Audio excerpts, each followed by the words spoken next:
విజయనగరం జిల్లా గజపతి నగరం నియోజకవర్గం బొండపల్లి మండలం కనిమొరక రైల్వే గేటు వద్ద గంజాయి విక్రయిస్తున్న ముగ్గురు వ్యక్తులను పోలీసులు అరెస్ట్ చేశారు.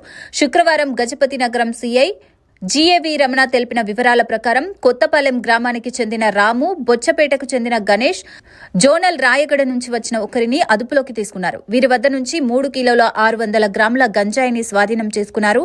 వీరు గంజాయిని విక్రయించడంతో పాటు సేవిస్తున్నట్లు తెలిపారు.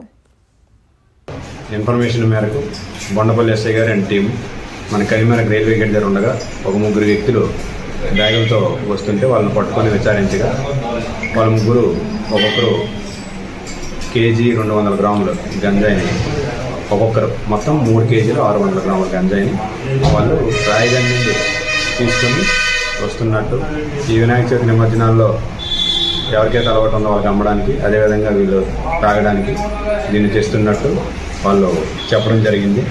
వీళ్ళలో ఫస్ట్ వ్యక్తి రాము, ఇది కొత్తపాలెం. ఈయన already Gandiyada police station Bandaru B Ramu 21 సంవత్సరాలు. ఈయన గండియాడ పోలీస్ స్టేషన్ లిమిట్స్లో కూడా ఆల్రెడీ ఒక గంజాయి కేసు ఉంది. అదేవిధంగా రీసెంట్గా మన బొండపల్లి పోలీస్ స్టేషన్లో 2 థెఫ్ట్ కేసులు ఉన్నాయి కదా, ఒకటి మోటార్ది, ఇంకోటి గొర్రెల దొంగతనం. ఆ 2 కేసుల్లో కూడా ఈయన ముద్దాయిగా ఉన్నాడు. అదేవిధంగా రెండవ ముద్దాయి పేరు గణేష్. ఈయన బొత్సపేట విలేజ్, పద్మనాభం మండలం.